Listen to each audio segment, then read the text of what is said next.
তাহলে শুরু করা যাক একটি গ্রাম্য পটভূমির গল্প। সায়ন আর রিনি দুজনে বাড়ির পাশাপাশি, মাঝখানে শুধু একটা ছোট্ট নদী, নাম যার তিতাস। তিতাসের এপার থেকে ওপার শুধু 1 কিলোমিটার পথ। এই পথটুকু পার হয়ে রিনিকে দেখতো সায়ন, আর রিনিও প্রতিদিন লুকিয়ে দেখতো তার বাঁশি হাতে দাঁড়ানো সায়ন। বাঁশির সুর যেন দুজনের মধ্যে এক অদৃশ্য সেতু তৈরি করে রেখেছিল।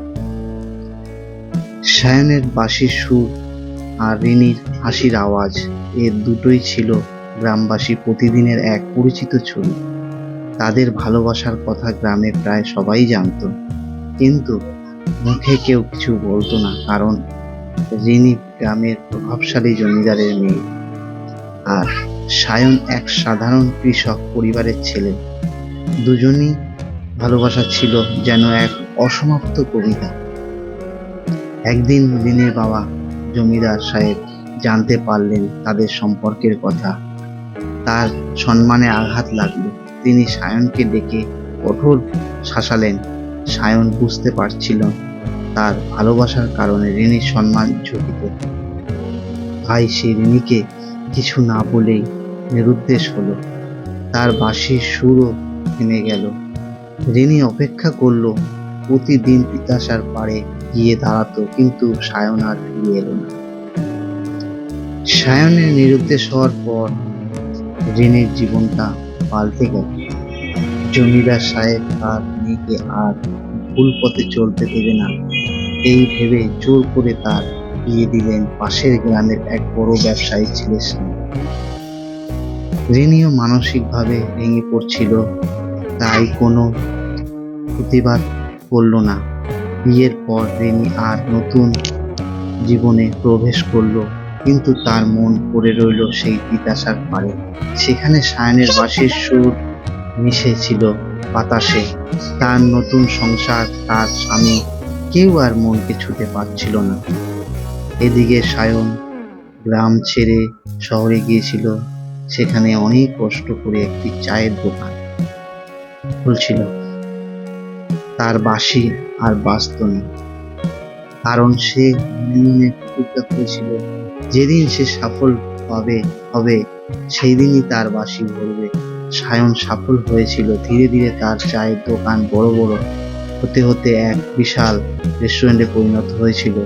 সেই একজন সফল ব্যবসায়ী হিসেবে পরিচিত পেয়েছিল। তার সবকিছু ছিল, কিন্তু তার জীবনে ভালোবাসার এই সুর আর ছিল না।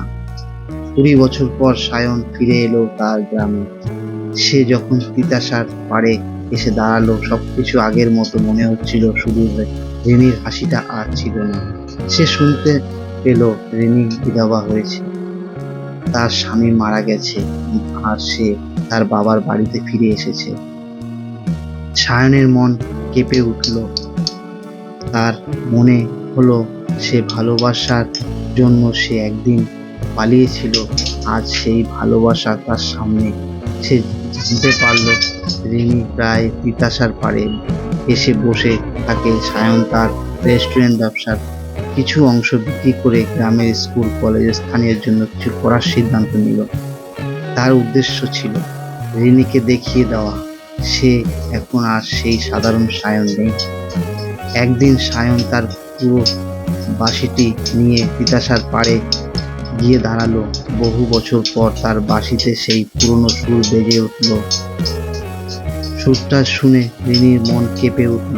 সে বাঁশির সুর চিনতে পারছিল। দ্রুত পা বাড়িয়ে সে তিতাসার পাড়ে এসে সায়নকে সেখানে দাঁড়িয়ে বাঁশি বাজাচ্ছে। তার একে অপরের দিকে তাকালো। দুজনের চোখ ছিল 20 বছর পুরনো সেই ভালোবাসা আর হারানোর যন্ত্রণা। সায়ন বাঁশি থামিয়ে রিনিকে বলল, ফিরে এলাম কারণ তোমার জন্য, ফিরে আসার কারণ আজ 20 বছর আগেই হারিয়ে গিয়েছিল, আজ হারানোর ভয় নেই। রিনি কোনো কথা বলল না, শুধু কেঁদে ফেলল। সায়ন তার হাত ধরে বলল, আমার জীবনে সবকিছু ছিল, শুধু তুমি ছিলে না। তোমার ভালোবাসা ছাড়া আমার সব সাফল্য অর্থহীন। রিনিও বলল, তোমার জীবনে সব ছিল, শুধু তোমার বাঁশির সুর ছিল না। আজ তিতাসার পাড়ে বসে সায়ন বাঁশি বাজায়, তার পাশে বসে রিনি। তাদের ভালোবাসা ফিরে এসেছে। এবার তাদের বাঁশির সুর কেবল ভালোবাসার নয়, আছে ফিরে আসার আনন্দ। বন্ধুরা, গল্পটি কেমন লাগলো প্লিজ একটু কমেন্ট করে জানাবেন। ভিডিওটা ভালো লাগলে লাইক করে দেবেন, আর পারলে চ্যানেলটাকে সাবস্ক্রাইব করে দেবেন যাতে পরবর্তী এরকম ভিডিও আপনার কাছে পৌঁছে যায়। প্লিজ সাপোর্ট করবেন। নমস্কার।